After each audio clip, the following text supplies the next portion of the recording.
Samweli wa mbere igice cya 5. Abafilisitiya bari banyaze isanduku y'Imana bayikura kuri Ebenezeri bayijyana kuri Ashidodi. Isanduku y'Imana igezeyo, Abafilisitiya barayenda bayijyana mu nzu ya Dagoni bayishyira uruhande rwa Dagoni. Maze Abanyashidodi babyutse kare basanga Dagoni yaguye yubamye imbere y'isanduku y'Uwiteka. Barayegura bayisubiza aho yari iri. Bukeye bwaho babyuka kare basanga Dagoni yaguye yubamye imbere y'isanduku y'Uwiteka, kandi igihanga n'ibiganza bya Dagoni byaguye ukubiri n'umubyimba ku gitabo, hasigara umubyimba wayo gusa. Nicyo gituma abatambyi ba Dagoni n'uwinjira mu nzu yayo wese batarushya bahinguka ku gitabo cya Dagoni muri Ashidodi na bugingo n'ubu. Nuko rero ukuboko k'Uwiteka kwaremereraga Abanyashidodi n'abo mu butware bwabo, arabarimbura bateza ibibyimba. Abanyashidodi babonye bibaye bityo baravugana bati, isanduku y'Imana ya Isiraheli nikagume muri twe, kuko ukuboko kwayo kwaturemereye hamwe n'Imana yacu Dagoni. Niko gutuma ku batware b'Abafilisitiya bose bateranira aho bari barababaza bati, tugire dute isanduku y'Imana ya Isiraheli? Barabasubiza bati, isanduku y'Imana ya Isiraheli muyihererekanye igere i Gati. Nuko bajyana isanduku y'Imana ya Isiraheli. Bamaze kuyihererekanya, ukuboko k'Uwiteka kurwanya urwo rurembo rurutera umubabaro cyane. Abo mu rurembo, aboroheje n'abakomeye, abateza ibibyimba bisesa ku mibiri yabo. Maze isanduku y'Imana bayohereza kuri Ekuroni. Abanyekuroni bayirabutswe iza basakuriza icyarimwe bati, bahererekanyije isanduku y'Imana ya Isiraheli, none bayitugejeho kutwicana n'abana bacu. Bahera ko batuma ku batware b'Abafilisitiya, bateranira aho baravuga bati, nimwohereze isanduku y'Imana ya Isiraheli isubire aho yari iri, ye kuza kutwicana n'abana bacu, kuko muri urwo rurembo rwose bari bihebeshejwe n'urupfu, kandi ukuboko k'Uwiteka kwabaremereye cyane. Abatapfuye batobotse ibibyimba, umuborogo w'ururembo ugera mu ijuru. Samweli wa mbere igice cya 6. Isanduku y'Imana yamaze amezi 7 mu gihugu cy'Abafilisitiya. Bukeye Abafilisitiya bahamagara abatambyi n'abapfumu bababaza bati, iyi sanduku y'Uwiteka tuyigire dute? Mudusobanurire uburyo twayisubiza ahantu hayo. Barabasubiza bati, nimwohereze isanduku y'Imana ya Isiraheli ntimuyohereze yonyine, ahubwo muyisubizanyeho n'amaturo y'impongano mubone gukira, kandi muzamenya icyatumye ukuboko k'Uwiteka kutaretse kuvugwa nabi. Barababaza bati, mbese twamutura turo ki ry'impongano?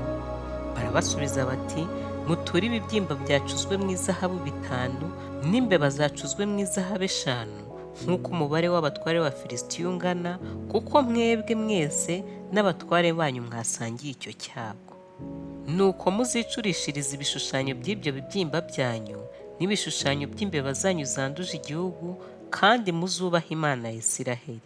Ahari yabakuraho ukuboko kwayo no ku mana zanyu n'igihugu cyanyu. None se ni iki gituma mwinangira imitima nk'Abanyegiputa na Farawo ubwo bayinangiraga, Imana imaze gukorera muri ibi bitangaza? Mbese ntibarekuye abo bantu bakigendera? Nuko nimwenda igare rishya, muryitegurane n'inka 2 z'imbyeyi zitigeze gukurura, muzihambireho igare, muzikureho izazo, muzisubize mu rugo. Maze mwende isanduku y'Uwiteka muyigereke ku igare, kandi ibintu by'izahabu by'umurimbo by'amaturo y'impongano mwohereje mubishyire mu isanduku iruhande rwayo, maze mubyohereze bigende. Nuko mureba aho iri bunyure, nisubiza mu rugabano rwayo ikajya i Betishemeshi, tuzamenya ko ari Imana yaduteje icyago kingana gitya. Ariko nibitaba bityo, tuzamenya ko atari ukuboko kwayo kwatwishe nabi, tumenye ko ari ibyago byatugwiriye gusa. Nuko babigenza batyo, batoranya inka 2 z'imbyeyi bazihambiraho igare, izazo bazizirika mu rugo. Baherako bashyira isanduku y'Uwiteka ku igare, bayishyiraho n'agasanduku karimo imbeba zicuzwe mu izahabu n'ibishushanyo by'ibibyimba byabo. Nuko izo nka ziboneza inzira y'ubusamo yose ijya i Betishemeshi, zigenda zabira inzira yose n'izakebakeba iburyo cyangwa ibumoso.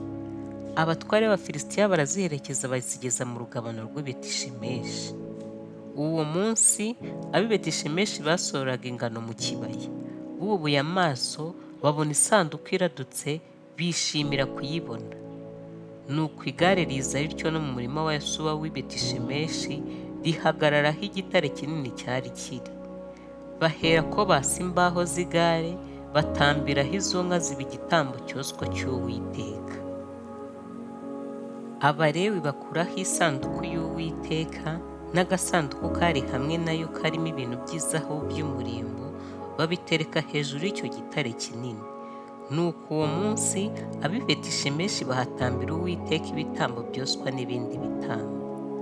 Maze ba batware batanu b'Abafilisitiya bamaze kubireba, basubira kuri Ekuroni bwigabe. Kandi ibi ni byo bibyimba by'izahabu Abafilisitiya batuye Uwiteka by'amaturo y'impongano. Kimwe cyari icya Ashidodi, ikindi cyari icy'i Gaza, ikindi cya Shikeroni, ikindi cy'i Gati, n'ikindi cya Ekuroni. Kandi n'imbeba zacuzwe mu izahabu nk'uko umubare w'indembo zose z'abatware b'Abafilisitiya ungana. Indembo zigoswe n'inkike n'ibiroro byo ku musozi, kandi umuhamya wayo ni igitare kinini bateretseho isanduku y'Uwiteka, kikiriho n'ubu mu kwa Yosuwa w'i Betishemeshi. Hanyuma Uwiteka yica abantu b'i Betishemeshi 70, kuko barungurutse mu isanduku y'Uwiteka, maze abantu barizwa cyane n'uko Uwiteka yabiciye abantu benshi. Ab'i Betishemeshi baravuga bati, ntinde ushobora guhagarara imbere y'Uwiteka, iyi Mana yera? Mbese yava muri twe ikajya he? Nuko batuma intumwa ku baturage b'i Kiriyatiyeyarimu bati, Abafilisitiya bagaruye isanduku y'Uwiteka. Nimumanuke muyizamure ijye iwanyu.